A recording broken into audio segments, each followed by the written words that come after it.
Hi everyone. Can you guys hear me?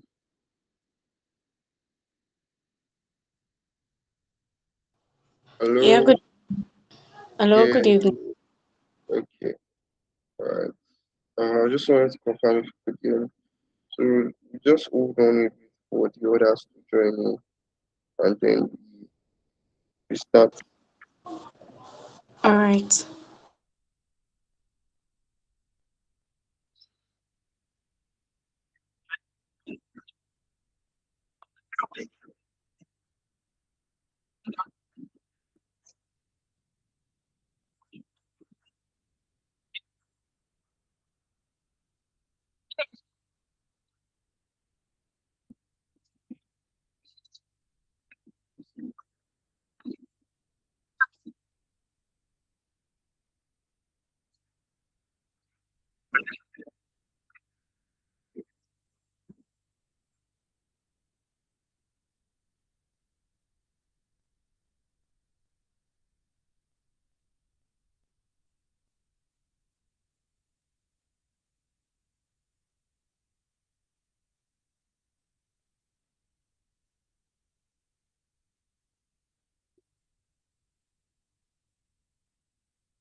Uh, so I wanted to ask, um, like how many people usually join most times?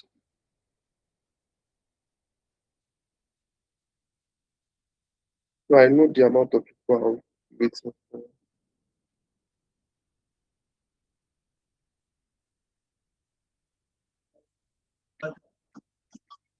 Can you hear me? Can you hear me? Okay. Sorry, could you please come again? I'm saying how many people are usually here before I continue so that I know the people I'll be waiting for.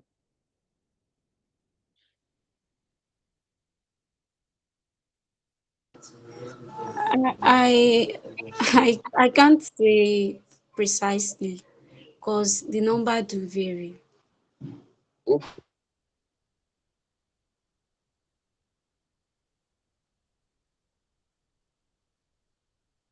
Oh, okay, no problem. I'll just wait for one more person so that when you guys are complete, then I'll continue.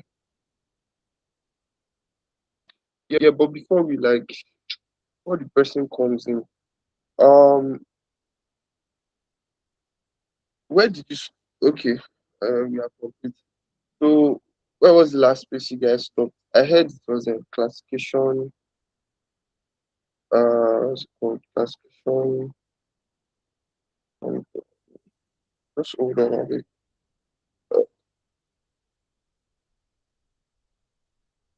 Linear classification, right? Yeah. Or did you guys do a project before that, or you did not? No, there's no project on that. Okay. What was your last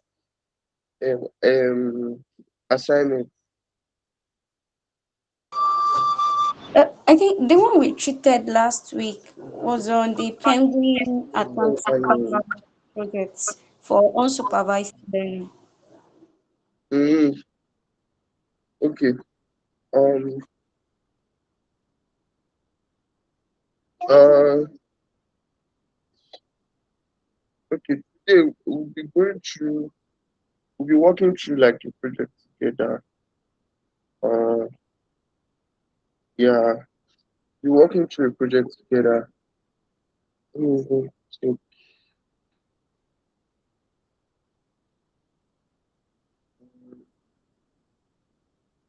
just give me a minute. I need to.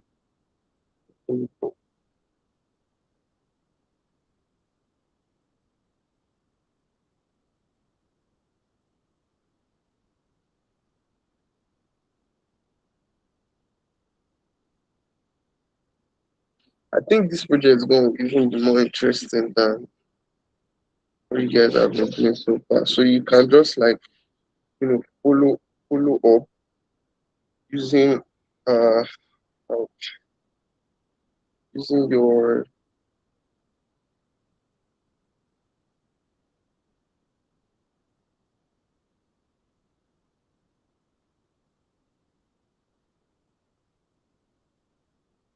okay. All right. Let me share my screen.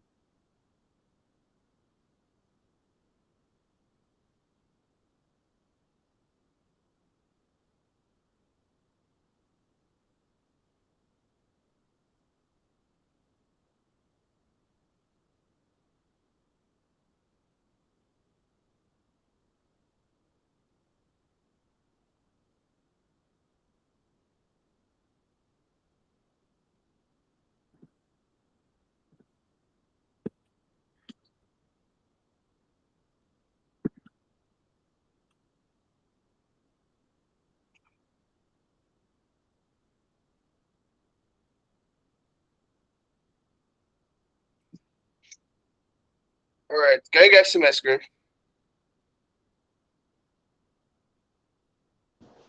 Yeah, I can.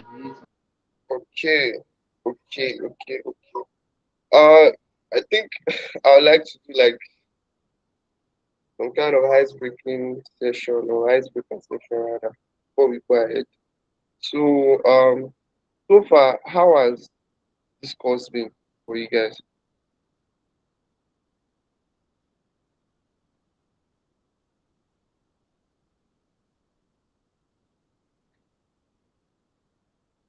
Yeah.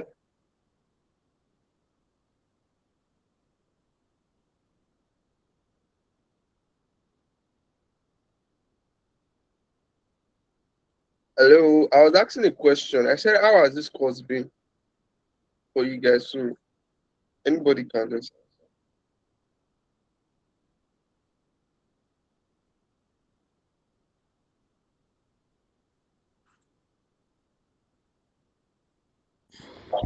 Yeah, sorry, sir.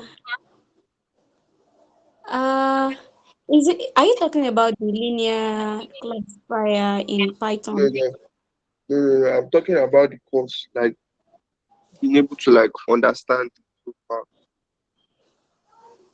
Okay, yeah.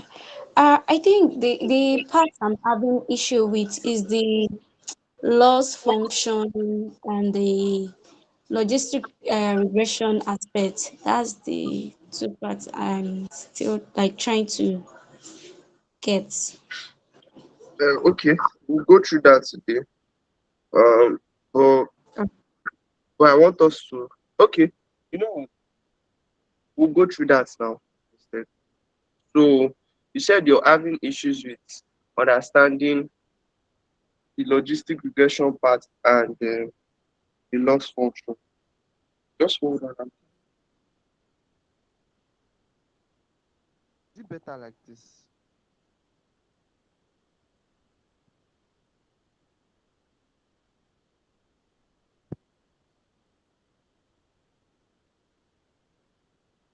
Can you guys hear me clearly like this?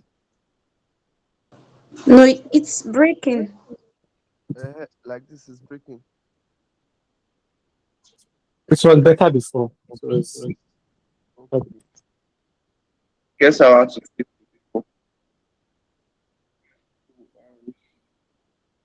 I'll just move on.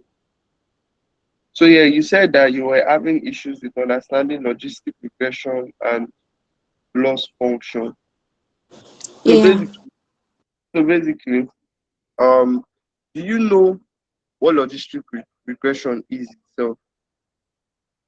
Aside from what it does, like from what you've learned, what do you understand by loss function and what's it called? Logistic regression. Okay. I think what I understand regarding logistic regression is that it is basically used for as baseline model while working with classification projects While working with, because works classification projects like it is okay, used as baseline model because it works or let me say it yeah, it works linearly in linear manner. Yeah, so that's the idea I have. yes, yes, you are correct, Sha. So basically, like it's an algorithm, mm, like one type of algorithm in classification project, and there's also KNN that we use. But logistic regression is like majorly used for a more straightforward, and it's not that complex compared to other like complex algorithms. It's like a simpler algorithm we use um, to train our models. Do you understand? Our classification models. Uh,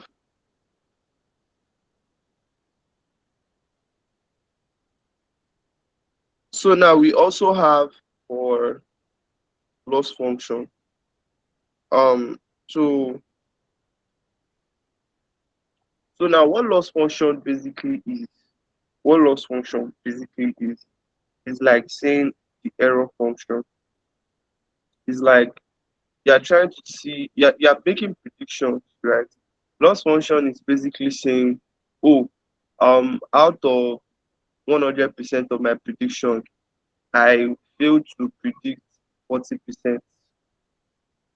I'm trying to like break it down in a much simpler form for you guys. I failed to predict 40%. So basically, like 40% is a loss function. And the higher your loss function, the less the model is performing. Like it means the model is performing poorly. So that's what it is. But if you have very low loss function, it means that it's performing better. So this is how I like to see loss function. I, s- I like to see loss function like the opposite of score. You guys know about matrices, right? Like um, the metrics in which we evaluate our model using score, uh, accuracy,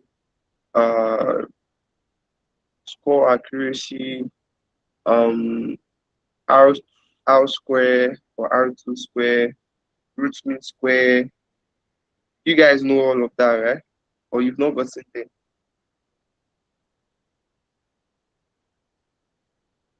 Hmm?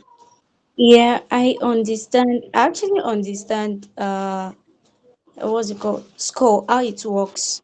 Like it is giving us the percentage of the prediction. While for the loss function, it's giving us the oh sorry, is like how, how can I put it? Like the way I understood it from the So video. I'm trying to like make it clearer. It's like the complete opposite of score, which is it predicts, but it's only telling us the prediction is unable to get. That's what loss function does. So it's also like a matrix that tells us prediction that is unable to get. While linear regression is basically just an algorithm we use to it's basically an algorithm we use to to create our models. Yeah, to create our just like how we have constants, uh, random forest, and so on. Is that like clear enough? Yeah, it is. Okay. Uh, so loss function can be like mean square error or absolute mean absolute error. You know, those are examples of loss functions. So like loss function is just like the general name we use for it, but it has other names, right? And the other names are cost function or error function. And it really helps us to get like the the prediction that we got wrong basically. So now that we've like covered that already, I think I'll just move on to what we are supposed to be doing today. So this project, I specifically picked this project because this is one of the most common projects that every beginner in machine learning does. Have you guys heard of the MNIST project? Or have you heard of MNIST before? No. No. Okay, so I'll be doing something with my screen now. I just want to know if you guys will be able to see it. Can you see like a sidebar of like a chat box beside my screen?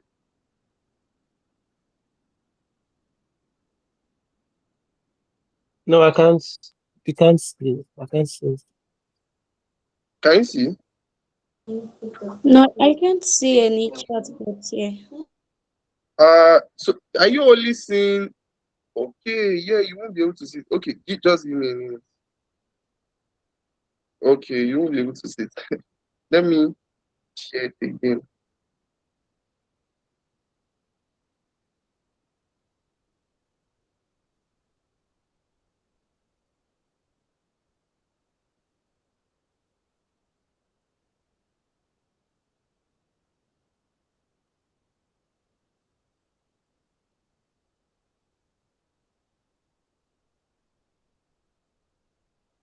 What about now? Can you see it?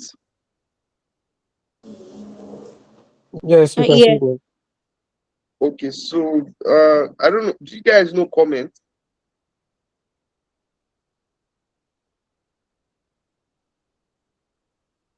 Have you heard of? Do you know perplexity?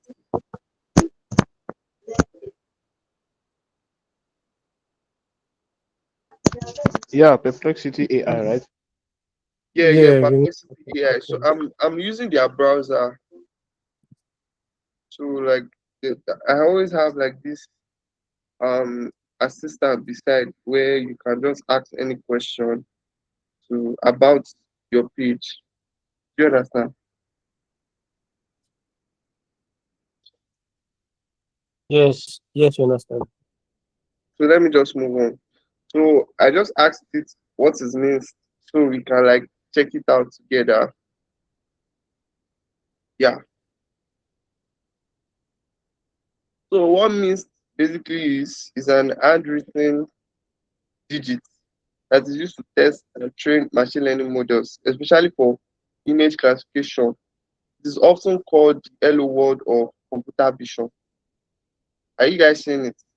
So you guys should not look at this that is too complex. You can just look at it like, oh, I'm learning something that is that would make me even enjoy machine learning more.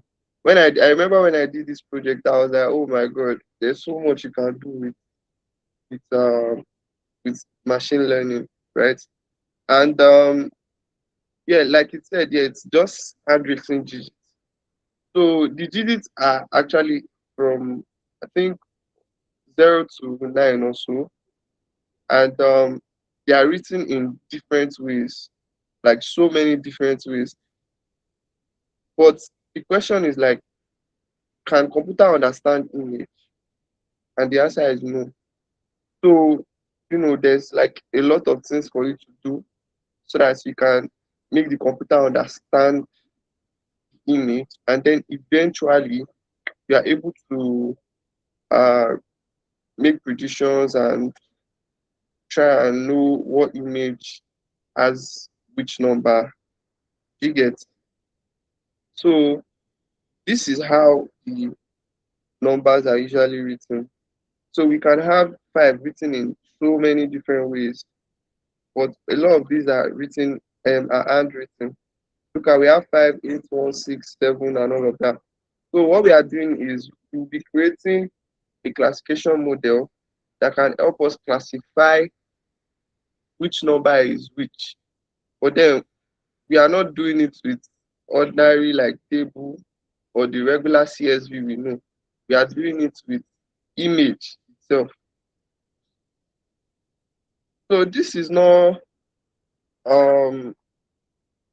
this particular project is not in data camp. But the only reason why I'm teaching you guys is because this is like a classic project that most ML scientists always do, like beginners always do. Yeah, so let's just move on. So as usual, the first thing you always do is to prepare your data set. And the MNIST project is like an internal data set in scikit-learn. You don't need to go to Cargo to download it. You don't need to, like download it. It always comes with the scikit-learn.dataset, uh, scikit-learn.dataset dependency.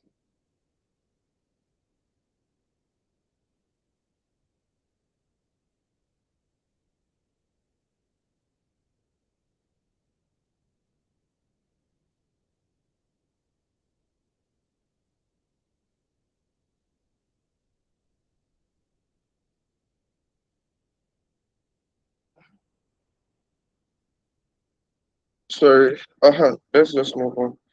So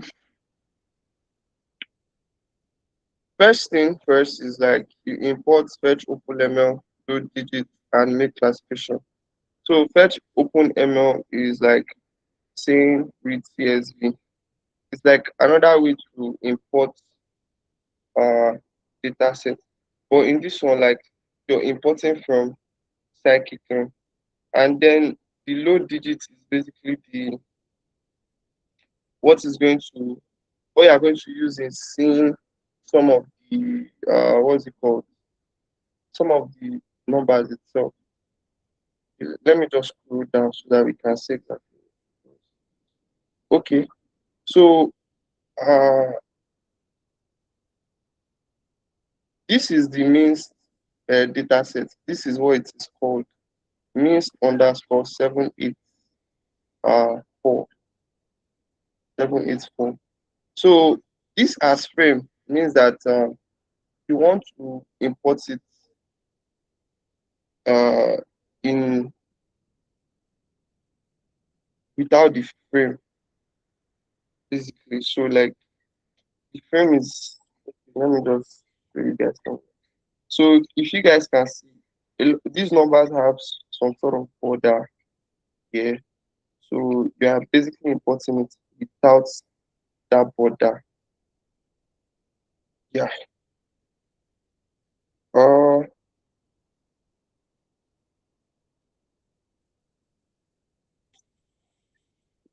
right. So the next thing is for you to load your data as X and Y.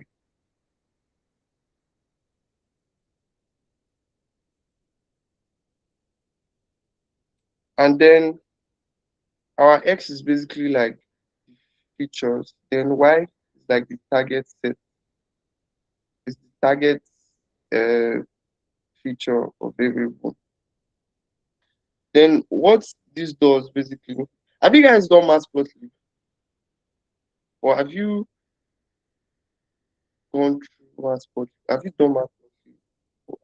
Let me look at teaching you guys complex thing. Have you done matplotlib? Like plotting what's it called? Plotting graphs with ML. Okay, okay. Then I guess it should not be complex. Okay, so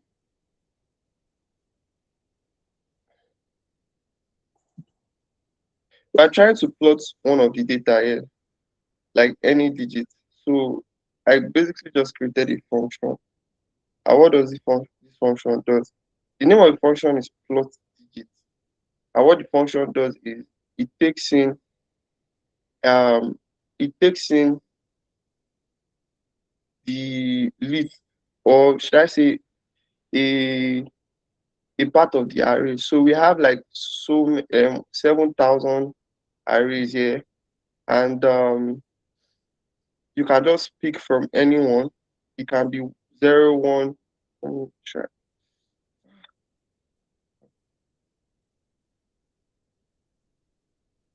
Ah, God, I wanted to. Can you guys give me a minute? I'm trying to check for something. Just I'll stop sharing for now. So I want to be able to like change some of the variables here, but I won't be able to do it on Git. So I'm trying to check if the project is still on my system. That's why I even open it.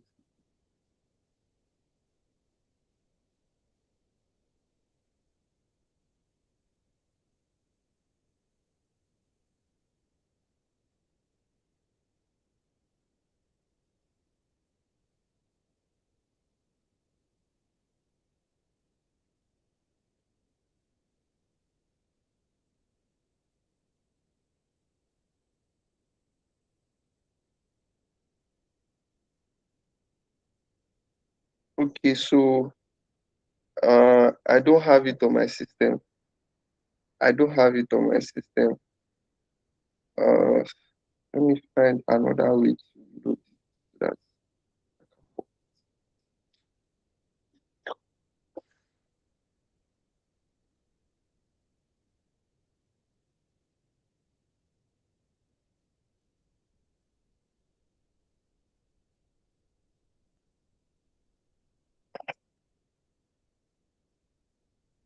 So I'll just download it then.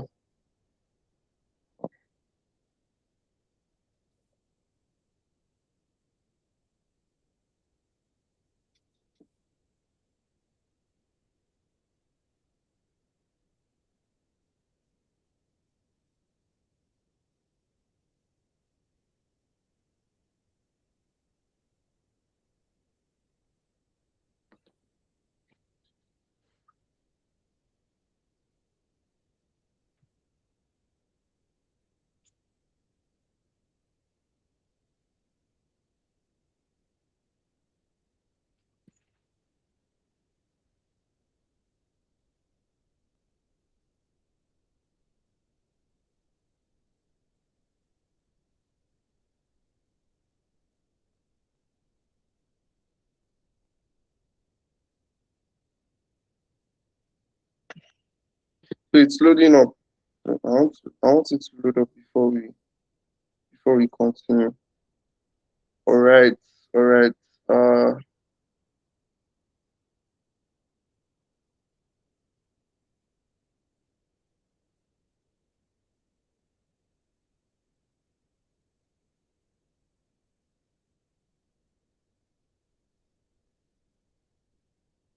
okay.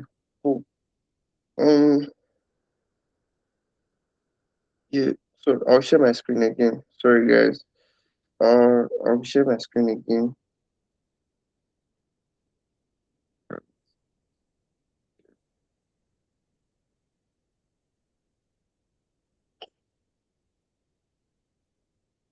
Can you guys see it? Can you see it, please? If you can see, let me know.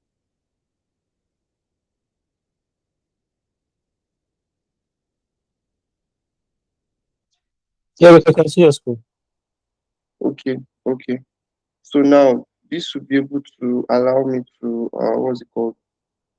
To now edit it so you guys can see and understand some of the things that are here. So I changed the frame from false to true. And now I want to see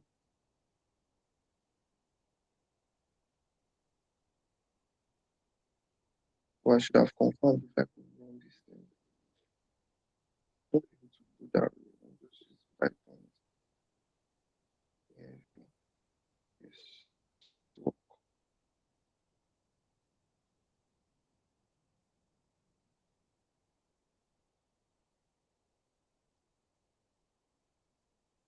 try to load up. Please, can you turn on the light mode so that we can see it better? Uh, okay, you can't see it. You can't see it well like this. Yeah, dark mode is a bit not clear. Okay. Um,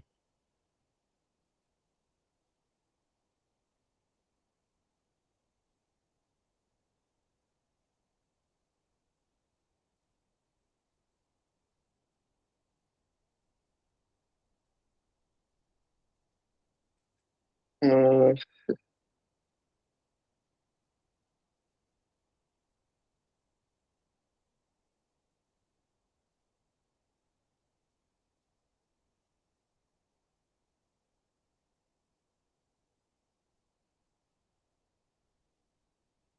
um, ah, that one waste time small because I'm not.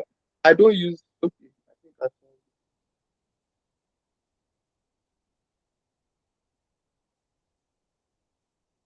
found light mode, right? Okay. Can you see better now? Yeah, All right. Makes sense. All right. So this is it when I included frame to be true. So print dot means describe just helps us to describe what the means project is basically. You already have a description. So for you to get the description, you can just do means dot describe or DESCR and it brings it out for you. Then, like I said, I splitted it into X and Y. And if you see now, it is quite different. So instead of the split to be in array format, just like it was, it's now in a different format, different from the one we started with initially.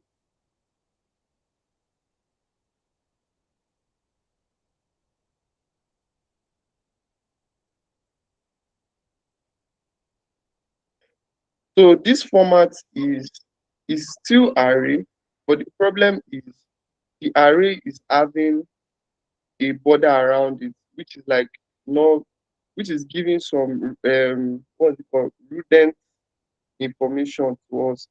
So like that's why I made it false. So now you notice that the array will not be like too much. It just gives us what we need. And the only thing we need is the image itself, which is just pixels. The image comes in pixel format. The first one is taking time to load because it's fetching the data. That's why it's taking time to load. So now, yeah, we only get the data we need, which is each of the array without the pixel frame above it. So I try to check the shape to make sure that this one is having the features and y is basically the target. So yeah, I was here and I was explaining that this place I used to create a function. So what this function does basically is that it takes in an array, any array I choose. It can be hundreds. We don't know what it is, but if you want to check the kind of digit it is, like this function helps you to what's it called? Help you to display it. So I'm trying to print okay. So from this place we can see that it printed something that looks like a five, not entirely five, but it looks like a five. So let's try another one. 30. It printed three for us. So the reason why I turn off the axis is so that I don't have the y and x axis. which will make it look more like a graph than just an image. So I can just, comment it out, and you see now we are having 0 to 1. So you can always remove your axis by using plots dot axis, then you off it basically. Then CMAP is basically like, okay, I want it to be in binary color. It is like the color. Yeah, I think I should grab uh okay. Okay, I think it just has binary. Let me check for other stuff it might have. So pi dot image show is usually used for image files, or like when we are working with image data sets. That's like the way you can um view the images. So let's just move on. So why, like I said, it's just the target variable. Now we split our data into X strength sets. So this is another way of splitting data into X strength sets. You guys are more familiar with the X string split, right?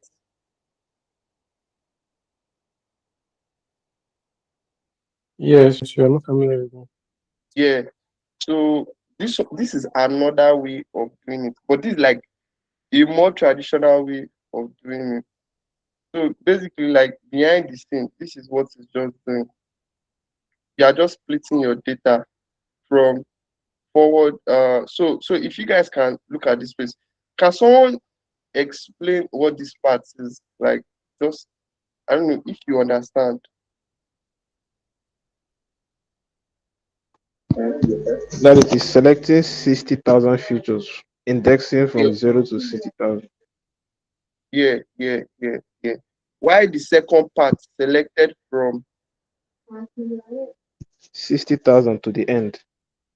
makes sense. Now, how many percent is 60,000? You, you mean compared to the entire data? So this is the original amount of data we have.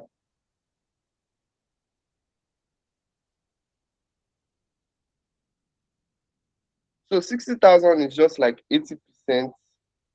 Then the remaining 20% is what we are using for test sets. Do you get? So that's basically it. So if you guys like person already explained, these dots in between is what we call a it's something we use here in Python to split data from where we want to read from to the path we want to stop, or where we want to start from to where we want to stop. So this 60,000 can be like 60,000 to 60,050. It can be 60,000 and 100, but we decided to just let it get to the end instead.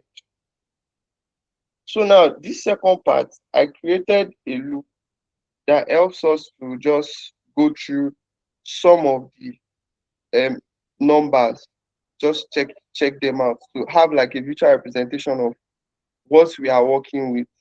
So using plots dot figure, then we put it in 9 by 9.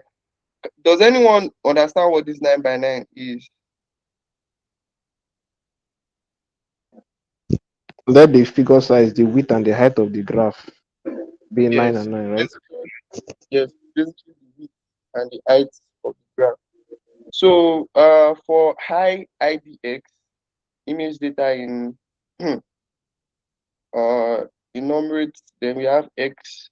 So this enumerate is basically picking, okay, how many numbers do you want to display? So if I increase this to 200, it's going to display more than this for me. So the subplot basically just contains, okay, for every number, I want the height to be 10, the width to be 10, and then you can just keep printing them one by one. And then I use the plot digit, which is the first function I created here, to now display the image data. So the image data is now the second variable. That is where the image displays. Why IDE just helps us to select the next image and the next image. Then we're able to just print out. So now you notice that, can you see that the numbers are more than it was initially? Can you see?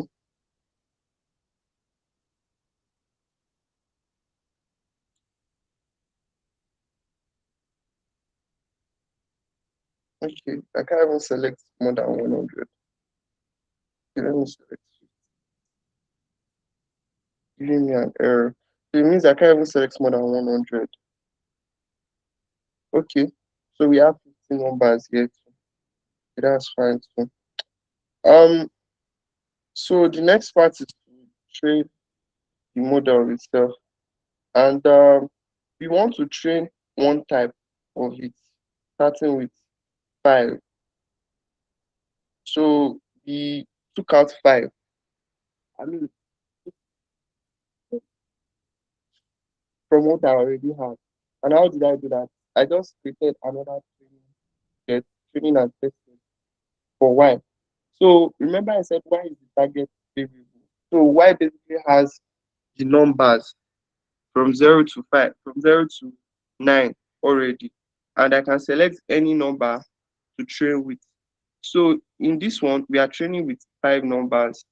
And all I did was just selected, okay, let's select 5 for the train set and the test set. Then we'll train it.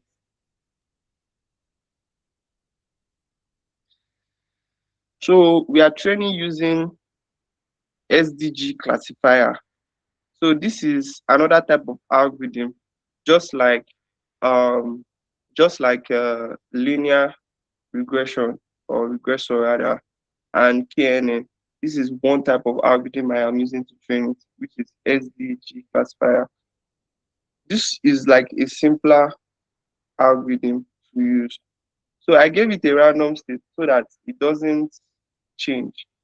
So I gave it a random state of 42.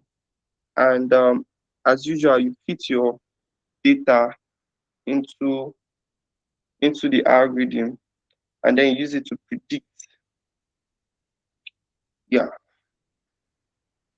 So yeah, if I should input in X as 9, let's see if we get, okay, I haven't trained it yet. So let's run.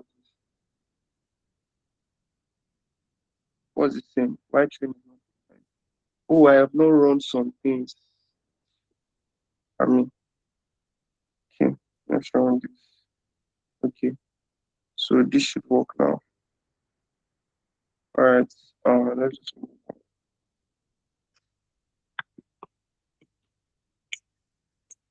Are you guys, please, oh, if you are not understanding, let me know.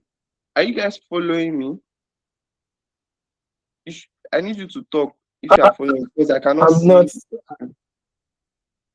Me, I'm not. I'm not guessing you. You are not following. I'm not following. Okay, what part do you not understand? Um, All of it. I don't, I don't want to say all of it, but it's something like that. Do you understand Python normally? Not really, but the Yes, so beginners. that is like, Uh, so the problem, I feel like the problem is if you don't understand Python programming language, it will be a bit difficult to like really understand because before you even start ML, you need to understand Python. And they even have a course here. Let me check to be sure. Let me not be saying the wrong. They don't have a course on Python. Okay, they don't have a course on Python itself, except you can take it separately. Do you know how to create functions with Python? yes, I can. Yes, I You know how can. to you know how to import. Yes, yes. You understand parameters. Yeah, parameter has been parameter as an argument, that kind of Yes, functions. And yes. okay, You understand yes, how to yes. select arrays. Uh, yes, yes, You yes, yes, understand yes, yes. how you understand how we split, like split in terms of selecting arrays. Yes, yes, I can do Yeah, it's not so. So let me just explain something, right? In today's world, or in the world we are in today, the truth is you just need to understand the concept. So when it comes to the concept, it's just basically the fundamentals, and the fundamentals would make you know exactly what to do. And as long as you know what to do, look, I'm using anti-gravity. I can easily just ask it anything, and it will do it for me. Do you get my that. point? So now Yeah, let's just I really want to make this clearer. So I'll be using the free version of this. And we'll go through this thing again so that you understand. So now I explained in this first place that all I did here was basically imported the data set I needed in this first place. And I imported it using the fetch openml. And fetch openml just okay. The only thing you need are few parameters. You might not you don't necessarily have to put as frame.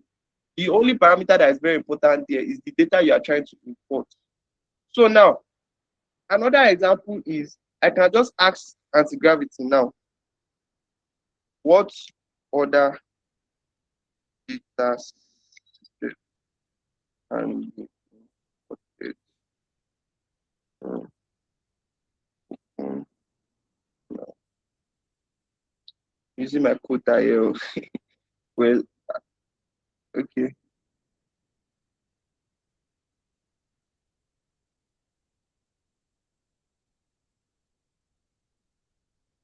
Can you see it now?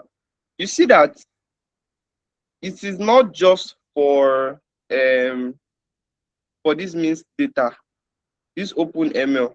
I can import other data there, like this cipher, flowers, Titanic, adult, iris, wine. I can import other data sets from it. And it did exactly that. Can you see? And it even showed me how to do it. Can you see what I'm showing you? So the reason why I'm like teaching you guys this way is because I want you to get used to like using AI at the same time while like coding, because it will just make your work faster and it will also make you understand what you are doing. So now, do you understand this first part? For this load digits and make classification, um, they are basically like other what's it called? Other dependencies that we'll be using later on. But for now, let's just leave it there. Do you get? I'll be explaining it later on, but let's just move on. So the next thing I did was got a description of what data I imported, and I can get that using this to describe.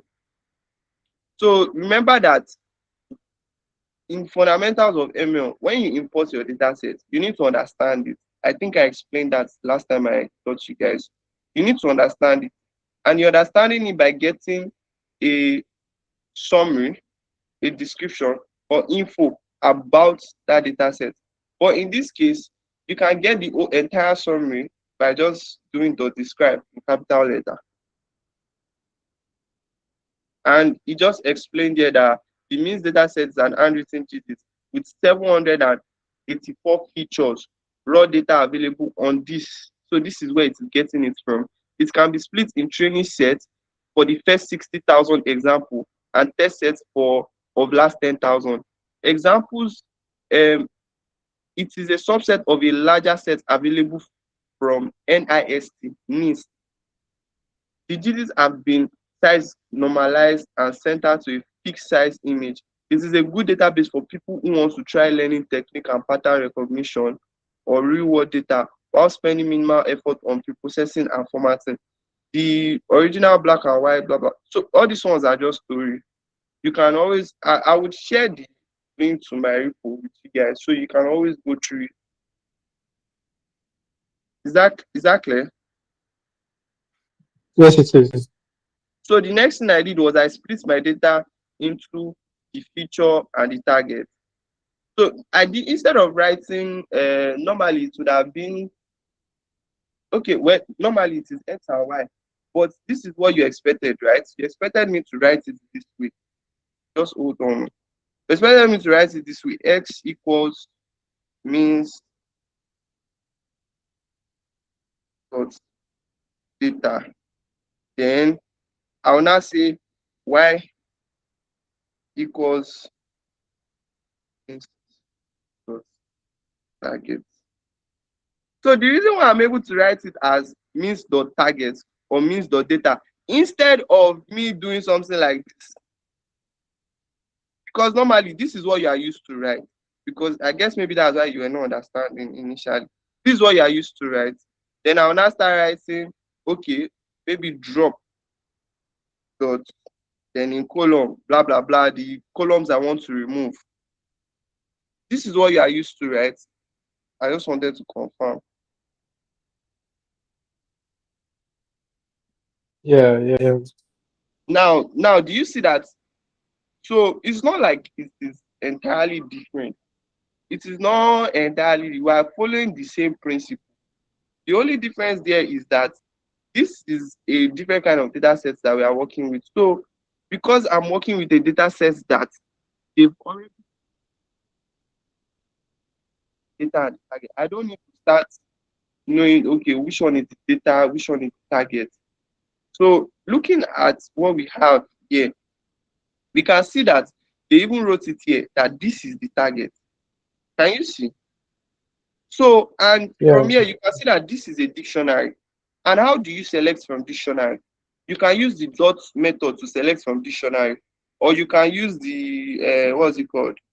The key and target, the key and value way of selecting from dictionary.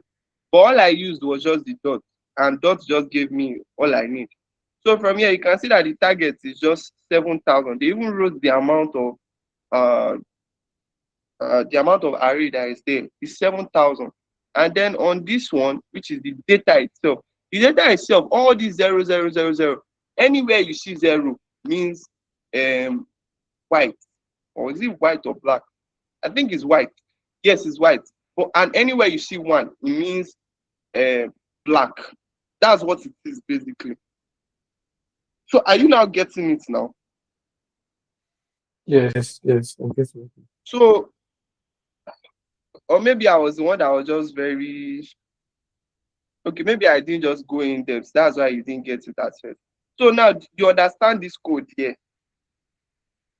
Yes, yes, So the X and Y down is just for me to print it out for you to be able to see, okay, that actually gets the value, the value I'm trying to get from the dictionary, or you gave me something else. So I now have confirmed that, okay, I actually got the data, which contains 7,784 features.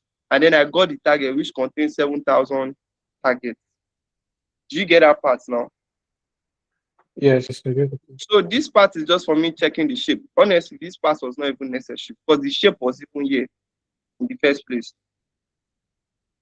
So now we move to the next part, which is creating a function. But then, like, I didn't just create function out of it. I created function using matplotlib. But before I can use matplotlib, I need to import it as PLT. So anywhere you see PLT, PLT is basically matplotlib. And matplotlib just helps us to plot graphs and give us visual representation of what we want to see. And from this function, all I just did here was I named the function and I gave it a parameter. What is the parameter? Image data. I just named it image data. So it can be any name. I can give it this image data. Um, I can give it Z, and I will still get the same this thing. But what I'll just need to do is I'll change this to Z. So now if I run this thing, I'll still get the same answer. So that image data is just for me to really understand, okay, what did I actually do here, or what is this actually for? Because if I just put Z, you will not really understand what it is for. Do you get me?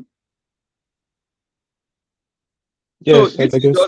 this is just the name of the function I created, and then this is the parameter that I included, so that I can always add the argument I want in that parameter. So now in this place, I said, okay, the image, I gave the size of the image. It should be 28 by 28. Then for you to be able to print out that image, you have to use plot.image_show.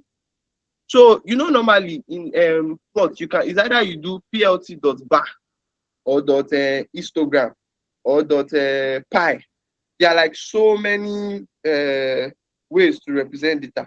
But now we are representing an image data, and for us to represent it, we need image show or im show. That's the way to represent it. And it just comes in two parameters. The image itself, what we are trying to work on, which is the image itself, and then the CMAP. CMAP is basically the color in which we want the image to come. Or let me check.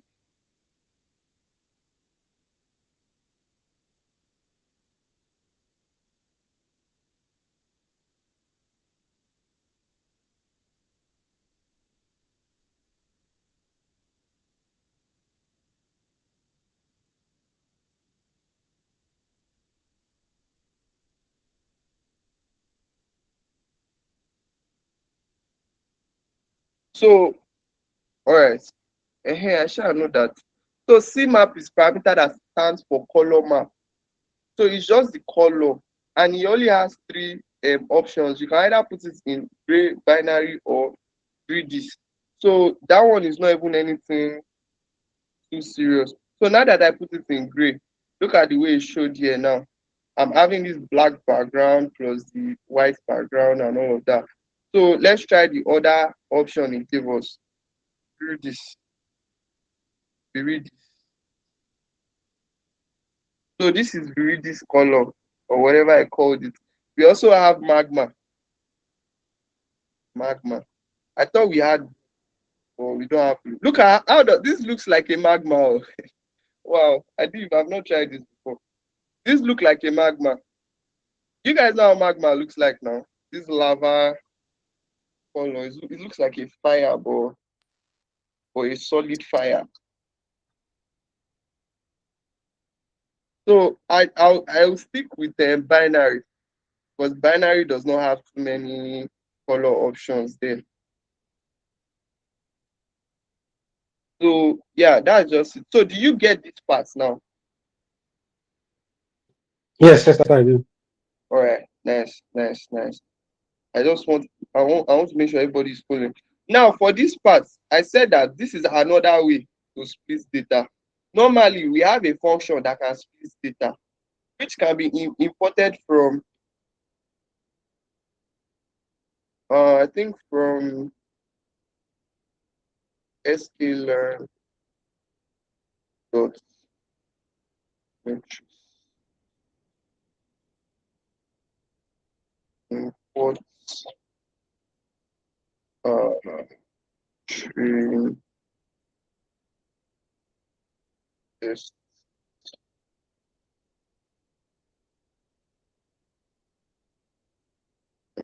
Hope this one is correct. Bye. I shall know it's something like this. So, okay, my spelling is was wrong here. Let me try and correct.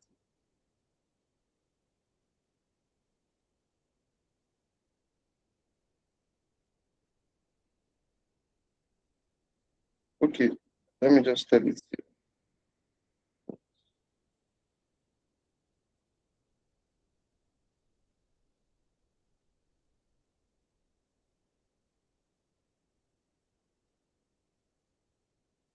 I should have just said how do I instead, so it just shows me. Oh no, don't allow. Oh, it will start making changes now. Oh, I don't want it to make changes. We'll not be able to finish this thing today, but anyway, we'll get to a significant point. Um, it's just for me to show you guys how. Okay, there are even matrices here. Okay, it's supposed to be metrics.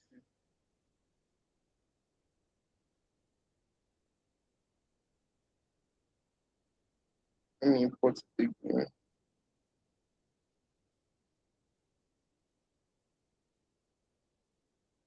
I think this should work.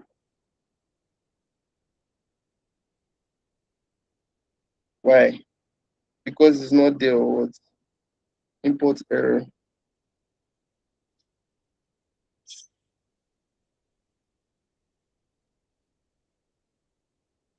I've not used what's it called?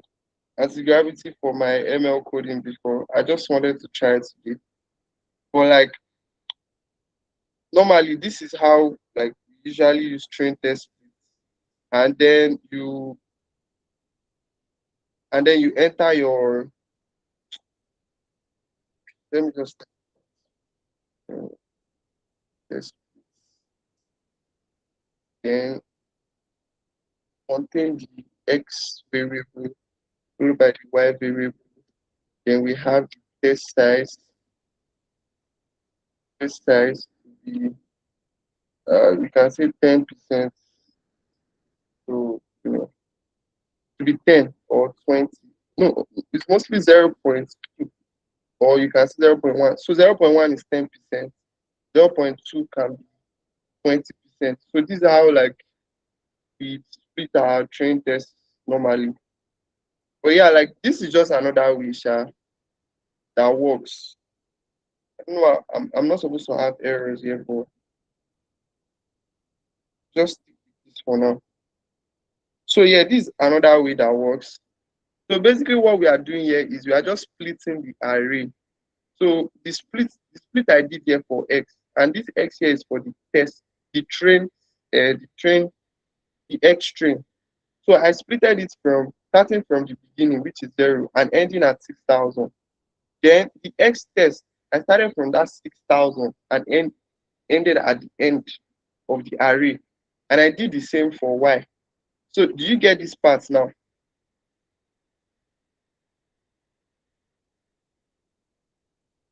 Yes, I did. Yes. So this part basically is just for me to have a visual representation of what I'm working with. That is why I created this for loop. So the for loop just helps me to display, okay, um, what am I even working with? Like, what kind of data am I working with? And I realized, okay, these are just images of numbers, handwritten numbers in different ways. You can see we have five written here and then five written here, and they are different. So how do you help the model to understand which is which? So this IDX just select, help us to select. And image data is like gives us the after we select it, then where are we storing it? We are storing it in image data. So in memory just helps us to check the numbers, the total amount of numbers that we are working with. And it's usually like from 0 to 100. It's not usually more than 100. I entered 200 and it gave an error. I can't select more than 100. That's why it's like that. And then for the white space, this is just white space and height space. So width space is just the space between here, and then the height space is the space between here. That's all. All of this is something you can always like understand. That's why I'll be sharing you guys these people so you can go through it later on.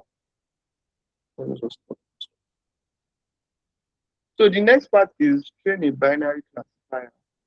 So how do we train? We just want to train to understand one part, right?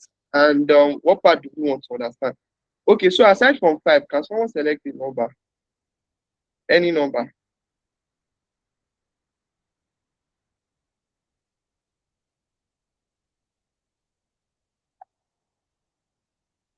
I need someone to Let's select use four. what? So let's use four. Okay, choose 4. So now, instead of training for 5, you want to train to see if the the model can get the number 5. So yeah, just train. So now, as usual, you fit in the model and then you check, you train it. So we are using SDG classifier. This is just another type of algorithm, and it's also a linear model. And what you guys did last was linear classifier with Python. So this is another example. And then Balogun was telling me about her not understanding what linear regression is. Linear regression is basically an algorithm. And here is just another one that we are using. So the next thing is to predict.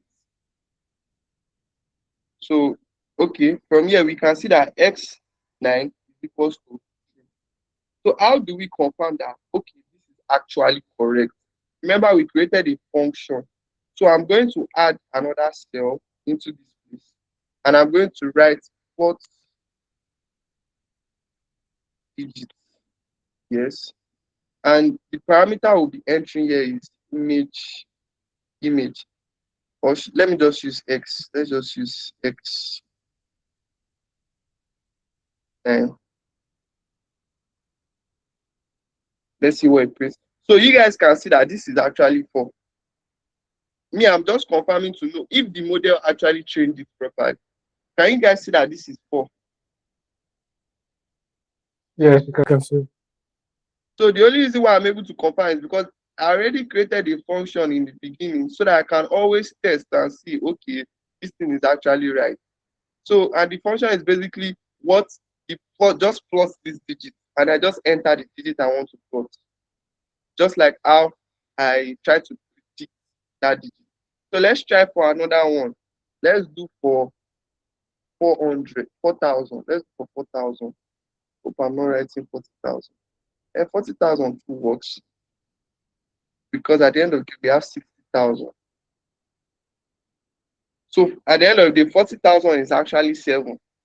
So let's do 40,000 and 1 and see if that one is 4. It's also false. What number is it? It's also 7. So let's try 500 or 5,000. It's also false. And what's the number? This looks like a 7 too. Or what does this look like? I don't even know. It looks like an arrow. It looks like 7 with Yeah, this dash. is 7. Mm. Eh? I think this is a 7. So. It's a 7. Who does anyone write 7 like this? Most people do. Mm. Or some people So do. now, yeah, you were talking about not understanding. I'm talking to Balog now. You were talking about not understanding loss function. This is an example of how to get. So I already said loss function is just helping us to evaluate our data. So what is this performance measure? We're just trying to measure the performance of our model to see if it was able to predict or if it was able to perform very well. And from this matrix, what does it give us? So the matrix we are using here is cross validation score. Cross validation score works differently. Oh, why am I using cross validation score here? Have you done cross validation score before? I don't think so. Yes, we repeated that. Yeah, you did it. Okay, does anyone Mhm. remember how cross validation works?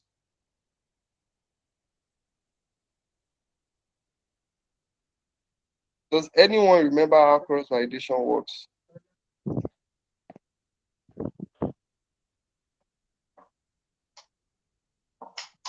Okay, Franklin, you can go on. Okay, so cross validation is kind of validating the different set of like our training data.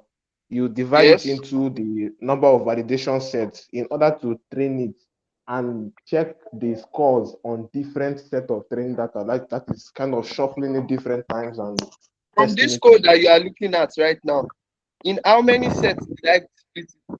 Did I split it? Or how many You sets did I split split? it into 3 sets. Yes. So it is training within how many sets? The first, second, and third. That is why we are having three different measures. So from the first few sets, out of 6,000, the first set will be how many?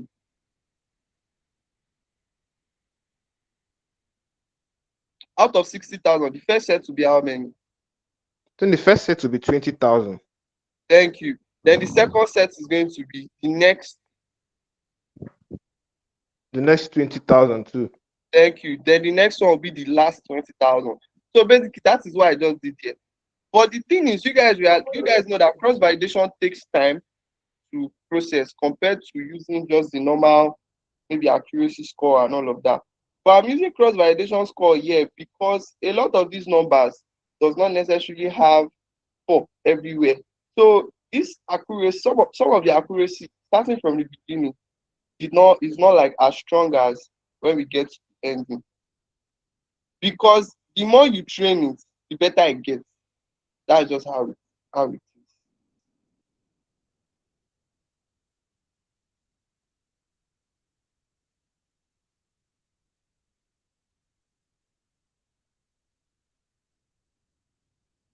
So now I just split it into 5 different sets to see. So this CV just means cross validation. Like that's just what it means. And when you are working with cross validation, the first thing you import is your model.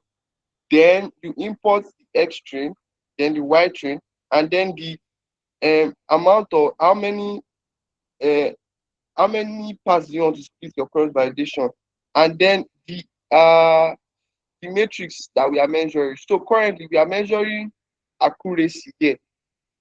So accuracy is basically the how well the model performed. So if the model performed in 95%, it means the model is predicting accurately, like it is very, very correct. If it is giving you 100, that is overfitting. You are like, there's something wrong. Maybe you trained all your data all at once. But yeah, you guys get this part, right? Yeah, we get it. The only reason why it's taking time to load is because I increase the cross validation.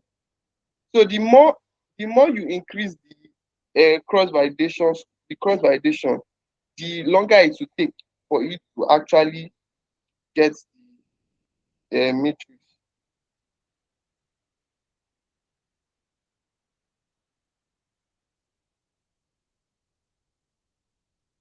Okay, so now we have 7576, blah blah blah. But from this, you guys can see that the third one performed. Okay, not the third one, the second one performed way better than the rest. Third one performed way better than the rest.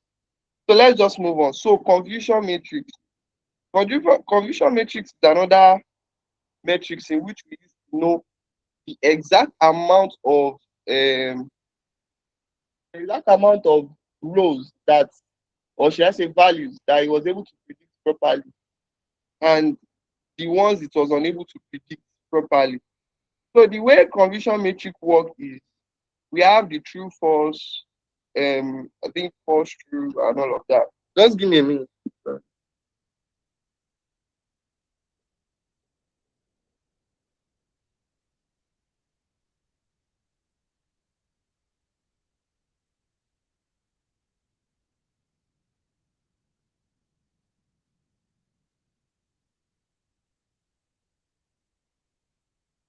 Okay. So now for confusion matrix, it uses like a formula which we're not going to go into by the way because like just confuse you guys. So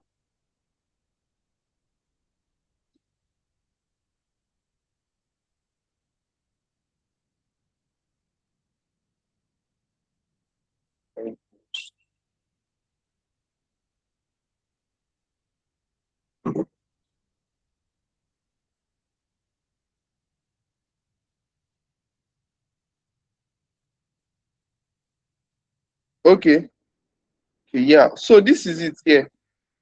So in this part, um, this one is just cross validation predict.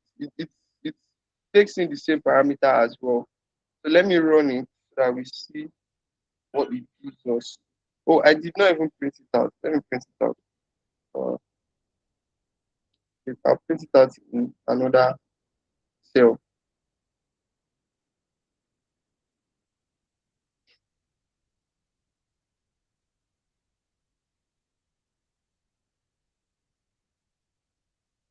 You will just hold on. I need to hold on for this to run first.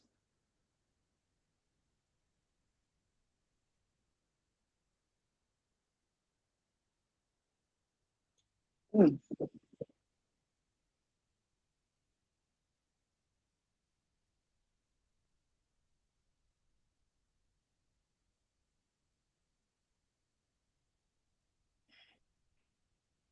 Okay. So okay.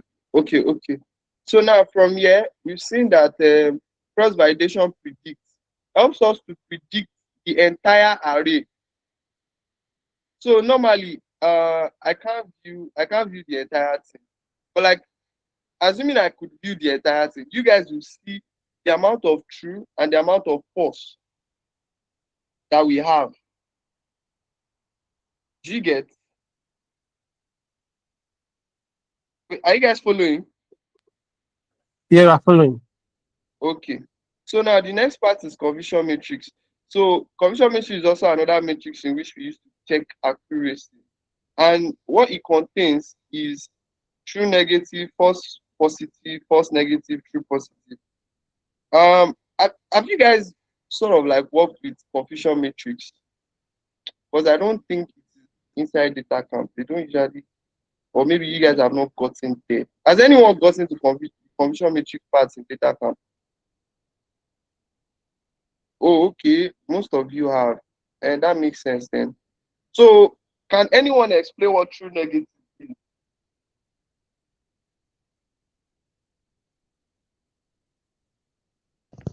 I think true negative is the number of negatives that the model was able to predict truly. Truly what? Like for instance, if the model is predicting zeros on the negative side, the number of negatives that it was able to predict true, Yes, yes. like truly So, predict as so false negative. positive is what? False positive is the number of positives that the model predicted wrong. Nice. And then false negative is what? The number of negatives the model predicted wrong. Yes. And then true positive is what? The number of positive it was able to predict, Positives right? predicted rightly. And from what we have here, we can see that it predicted most things, right? And it predicted the wrong things, right? And but the remaining true positive and false negative, it tried, but it didn't do it perfectly. Now, when we can also get, okay, the reason why this is this way is because of I am using, let me change it back to 4. I was okay, let me run it now. This model did not predict completely. Okay, it predicted very well, but not it is not entirely like strong from what we are getting here. Because the true negative, most of it are right. For false positive ish, most of it. False negative, most of it. False true positive, very low. Well,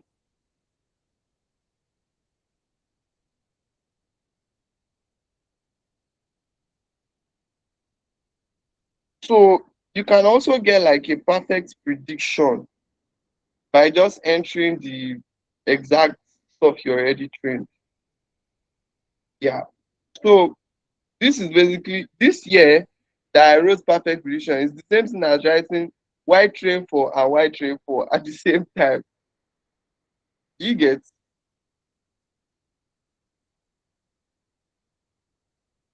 So this is how a perfect prediction look like.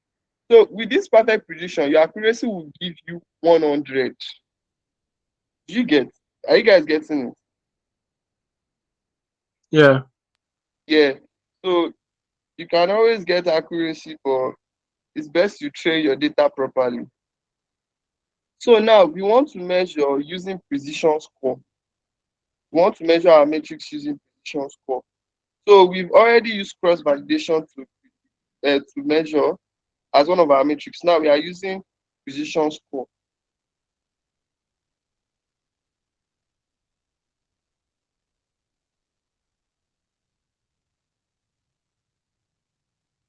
So for our precision score, we can see that it is not entirely precise.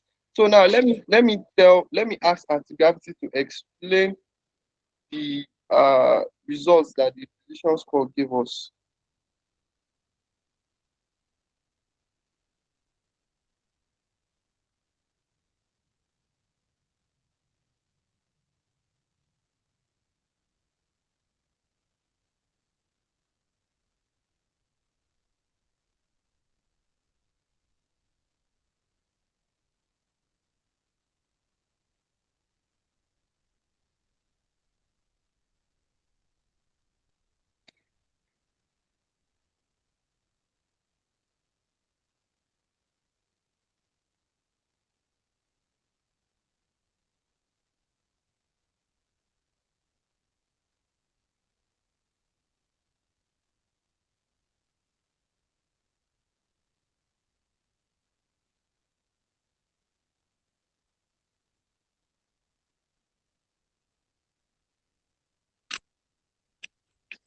Yeah, she just hold on a bit, so it's loading.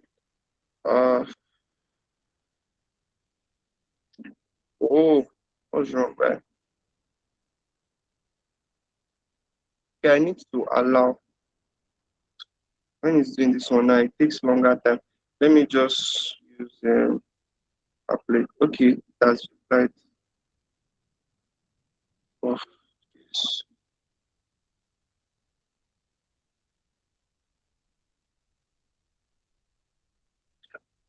Man.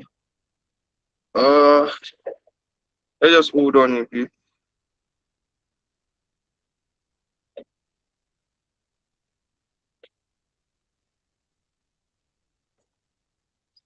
Okay, I think this is taking longer time. Let me not use this. Let me use something else.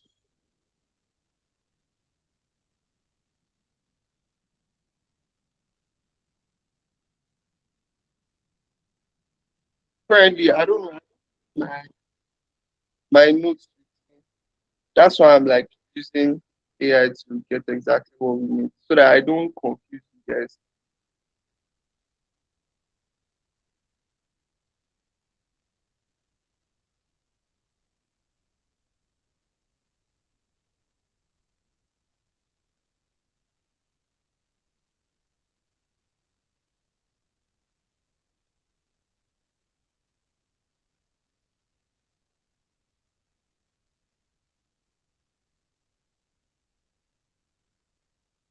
Okay, so prediction score is like a formula that is gotten through the confusion matrix.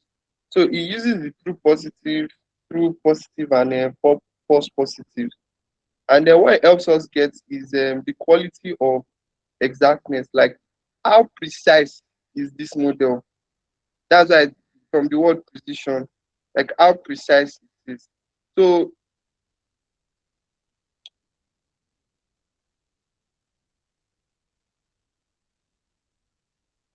from what we have here, we can see that it has a very low precision score, which means that it is not predicting it is not predicting precisely. Like the prediction is not precise at all. We are getting a very uh, we are not getting an entirely correct precision. So what does that mean? It means that SDK is not working properly. So for recall score is basically like how often does he know what is actually right? I think that's recall score. How often does he get what is right?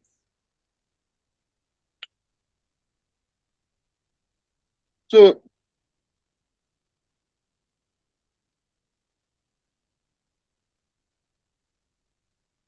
recall and precision are very, very similar actually. They are like almost, like I say, almost entirely the same thing. That is why if you guys can see it, it's very low. So we also have the F1 score.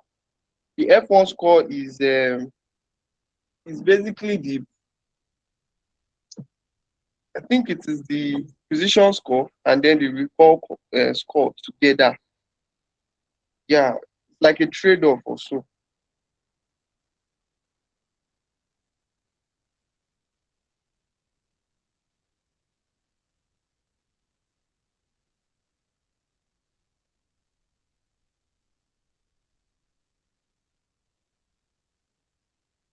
Okay, it is the mean.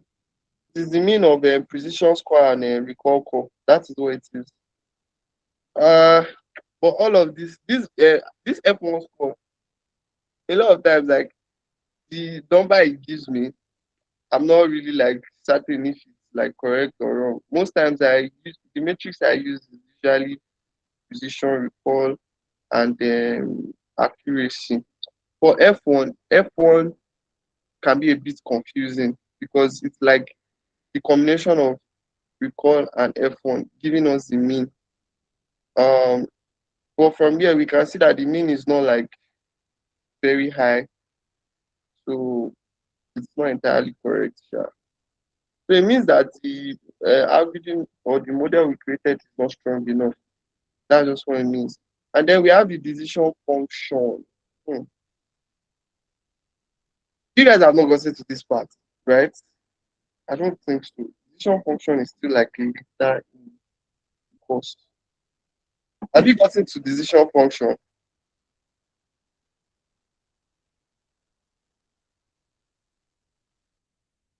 No, I don't think so. Okay. I So don't think. I would not be treating it because I don't want to blast you guys with so many things. But the main goal of like this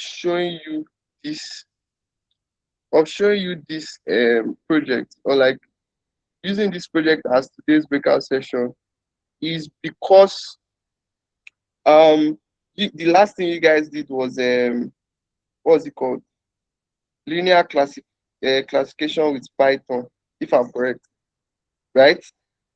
Or some of you have passed there.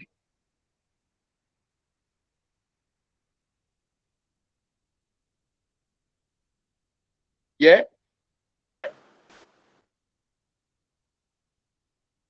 Hello. Yeah, that was Yeah, our that was last our session. last. Okay. Okay. Uh, I'll be the one to take you guys through the next one, and luckily for you, you have three base model, and I have another project that is based on like decision tree and all of that. But this is just for today. Let's just go on. So yeah, uh, okay, we are not going to go through. So let me just make something clear. We are not doing this cell, and we are not doing this cell. We are not doing this cell, and we are not doing this cell. We are not doing this cell because these ones are for image recognition. This one is something for image recognition. It's different from this, from what I'm trying to cover. So we've done cross validation, done this one, done this. We are not doing threshold. Nah, that one is for images. Don't worry, you guys. We'll still come back to these projects later. But for now, like, I just wanted to show you guys an example of how you classify with Python, and then the matrix in which we measure. So so far, like, okay, we are not doing all of this. We are not doing this. These ones are like more advanced, and we are not doing multi-class classification. Nah, we'll cover all these ones later on in the course. But for now, Sha, yeah. So far, like from what we have learned, you guys can. So I want us to do something. Will I say it's different from the course? Uh, I don't know if there's a way I can add it as like your ex. Okay, so the next, what I want you guys to do is this, right? We are done for today with this project I just showed you guys. Um, we are done for today. For the rest of the stuff there, you don't need it now. We'll go through that one later. So since you guys have done linear classifier, which covers some of the algorithms used for classification, which is a linear regression and SVM. And then I covered another one today, which is HDD classifier. We also covered loss function. Yeah, it also covers loss function. So basically, like you now know that you can now use linear regression, SVM as algorithm to train models. So what I want you guys to do is from this project I showed you, instead of SDG classifier, okay, maybe we should even do that now, Seth. I want us to train with another model instead.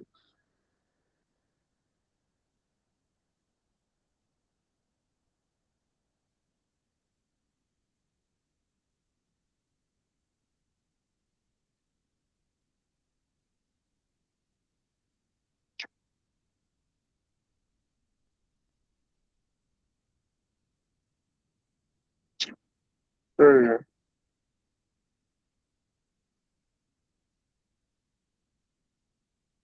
So as usual, you initialize it. Yeah. So linear regression too can have a random state. So I'll use LR to name it. Then we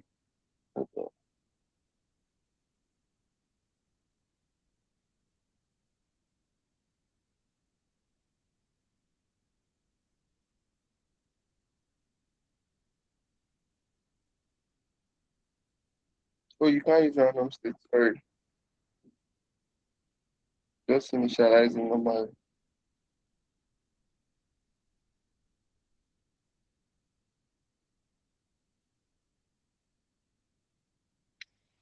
Okay, so let's use it to predict.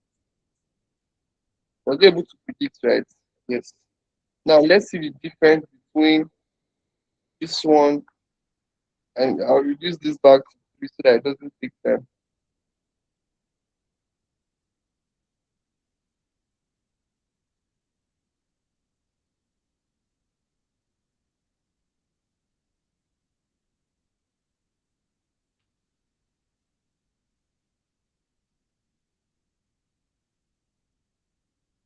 Are you guys following?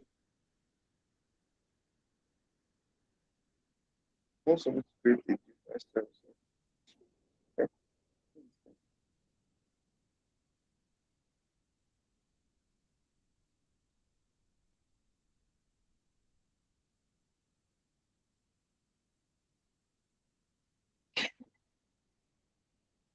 Are you guys following?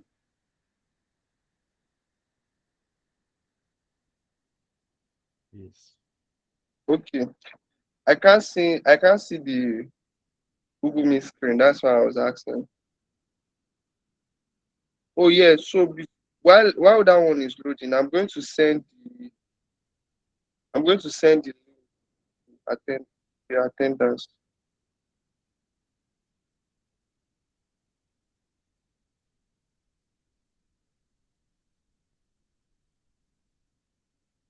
Oh wait, I think I have I should have it.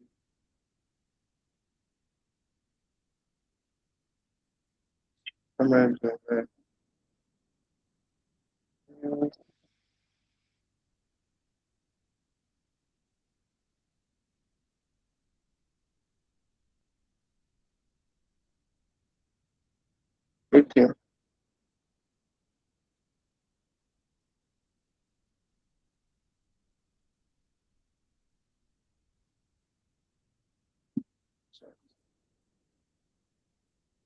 Okay.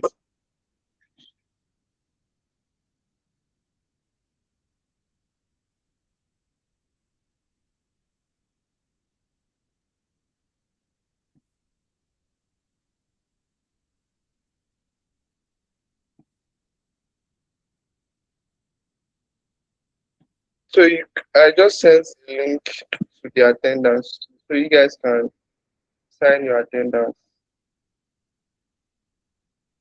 Okay, so it has trained for us, and not entirely wrong. So let's check for precision. Let's train it for precision. Precision score. What precision score? So I have to here. I think I already imported it to work. Ooh, okay. Oh, it doesn't use precision score. Okay, now let's go for loss function then.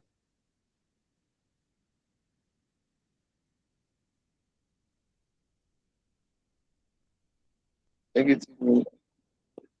So yeah, about loss function, I'm going to be using one of it now.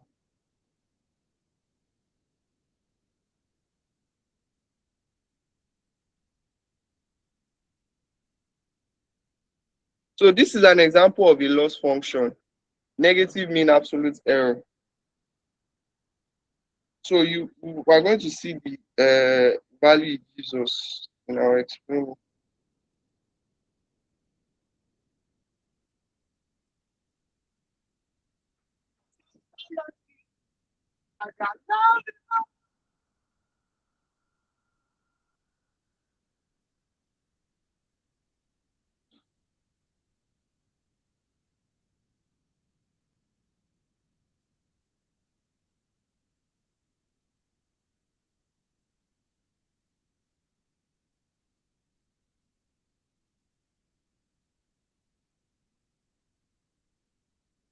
Are you guys feeling the attendance? Okay, cool. Uh, does anyone have a question before I continue? Because this is loading and it's taking time. So, okay, cool. Yeah, I think it already did it. So let's check it out. All right. So if you guys can see here, we have a minus loss function here. We have a minus. So I want to quickly just get.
Okay.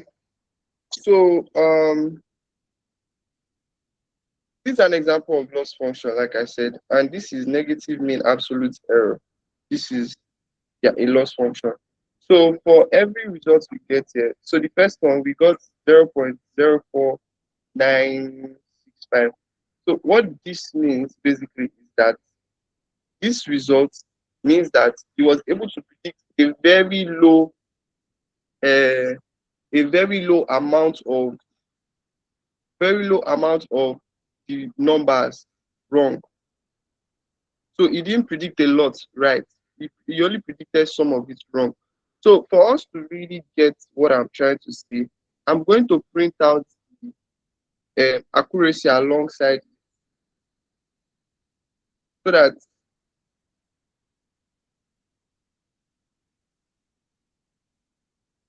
accuracy is accurate, just accuracy, so that you guys will be able to see if you, I think, add the numbers together, you should be able to get 100. Yeah, you should be able to get 100. So for the negative that is there, eh, it will always come in as negative.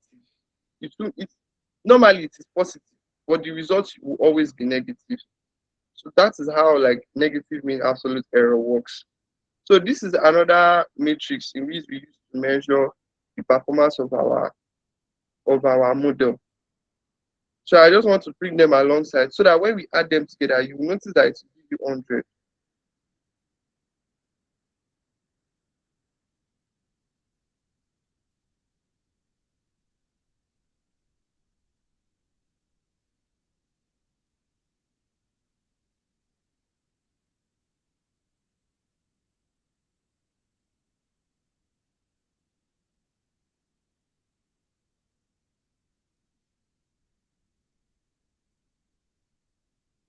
It will be done soon. Okay, okay, you already printed it out. So I'll be doing the calculation now. So if we had 0.95035 to 0.04965, I think you should get, I got one. So you guys can try with the remaining two to see what you will get.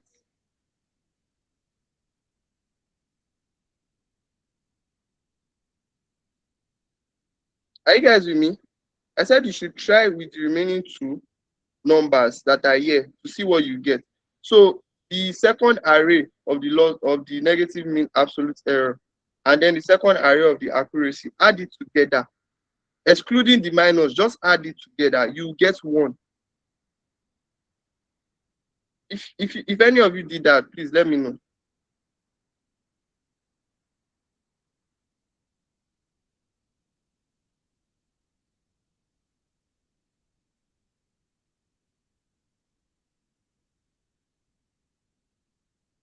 Yeah, I go on. Okay, cool.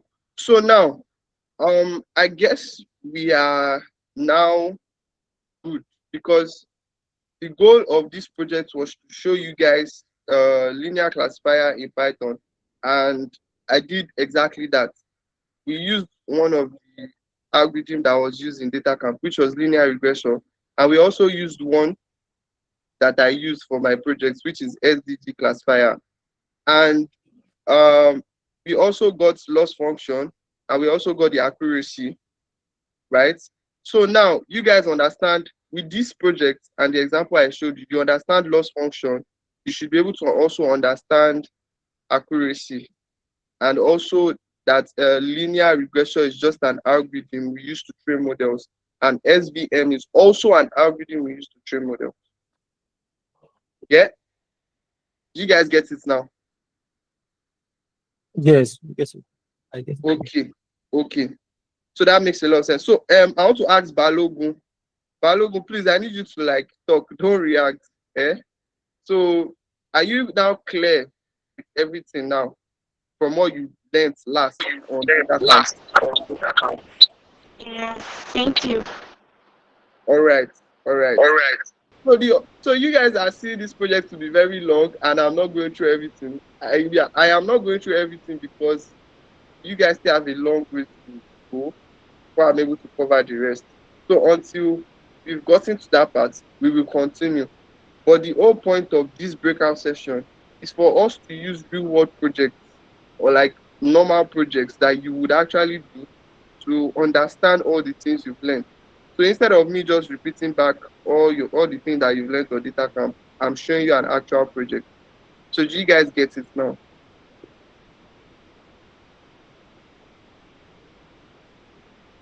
So I would be okay. Someone has a question. I heard from the last card that the probation period week. Unfortunately for me, I have not been able to finish the one before this week assessments. No, you definitely be considered. So what is used for your consideration is your attendance and how far you've gone on your data camp. Basically, yeah, that's it. And also if you're doing the assignment. But since you only missed the last one, it's not a problem. Like, yeah. And also, have you been attending the breakout session? If you have been attending the breakout session, then yes, you will definitely be considered. So, do you guys want the link to the project? Let me ask before I said because Yes, please, you want the link to the Yes, project. please, you want to Yes, please. know Actually. so I'll be sharing the GitHub repo. Um, I'll just share the GitHub repo.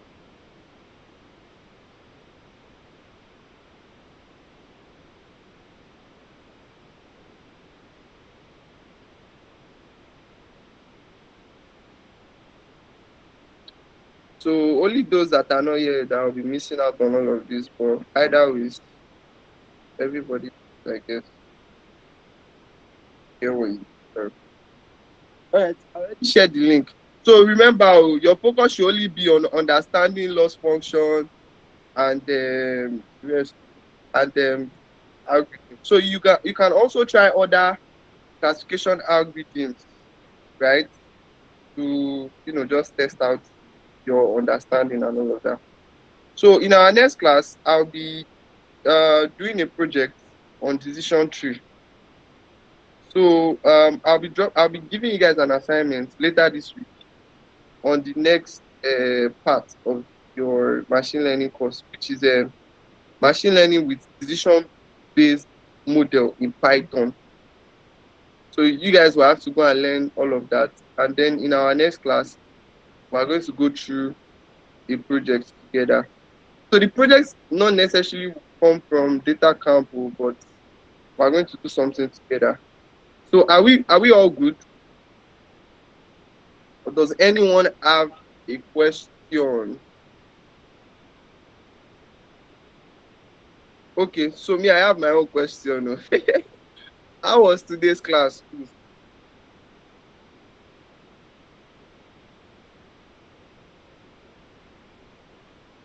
Please, I want actual review. I don't want reaction. I don't just want to see the likes. Let's say something. Awesome. Okay. So I want to hear from Balogun. I want to hear from Chima. And I also want to hear from okay, Ismail already replied. Very instructive. So sorry, very you instructive. So, sorry, Ismail, what do you mean by Ismail, very what instructive? do you mean by very? Okay, very helpful. Someone else already replied. Nice. So yeah, Balogun, you can go ahead. All right. Actually, the class was enlightening because I got some things clearly now. Okay. Yeah, so I understand that the beginning was a bit rough. It was a bit rough because I just woke up and I was trying to like reboot my brain. It was like I had a really busy day today. But yeah, I really love the fact that eventually we thought that well. So what about you, Chima?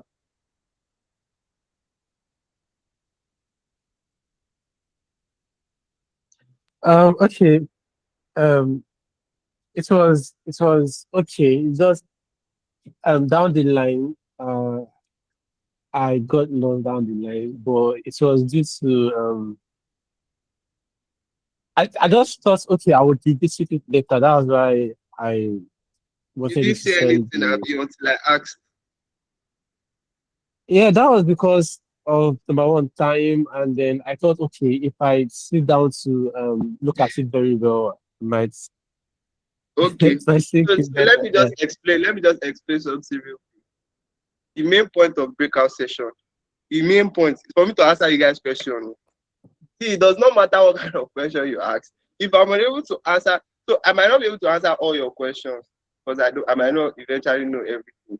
But what I'm just trying to say, you should not keep questions to yourself. If you have questions on things that you don't understand, raise up your hand. I would attend to you, because that's the point. We are all trying to learn, right? And if you're not getting something right, it's best to call me out and say, "Oh, I'm not getting this. Can you please explain better?" Do you get?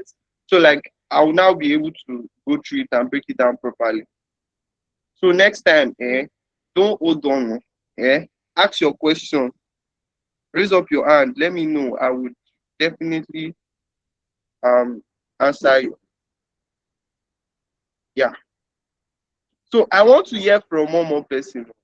Ismail, yes.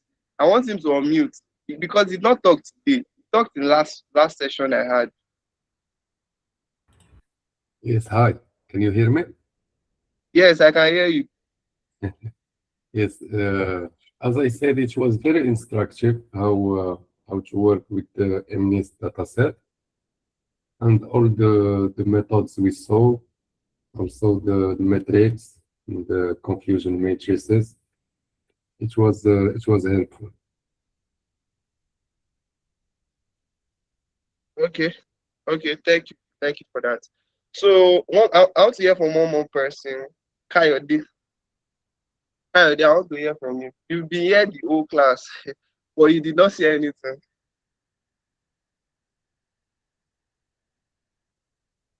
Sorry, is it me? Is it Kazim Kaede?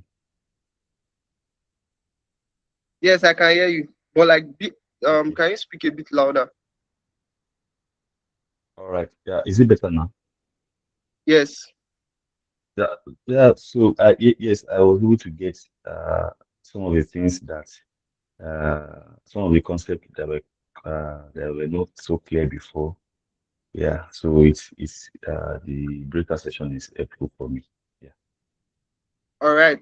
All right. All right. So I'll also be the one to be taking you guys on the next breakout session, and I'll be the one to give you assignments. So yeah, I already said the next thing is decision tree. Yeah, decision tree. So it's nice having all of you once again today, and yeah, that should be all for today. And I hope you guys have some signed your attendance, so because that's very important. I hope you signed your attendance. Yeah, and you also saved the link I sent to you to the project so that you can also check it out. Yes. So yeah, you all have a great week ahead, and have fun. Bye. Me too. Thanks. Have a nice week. Bye. Wait, someone has a question. Kiwi, do you have a question? What's your question? Yeah, sorry, I can't see the attendance. You can't see the attendance. I'll share it again. Yeah. Okay, thank you.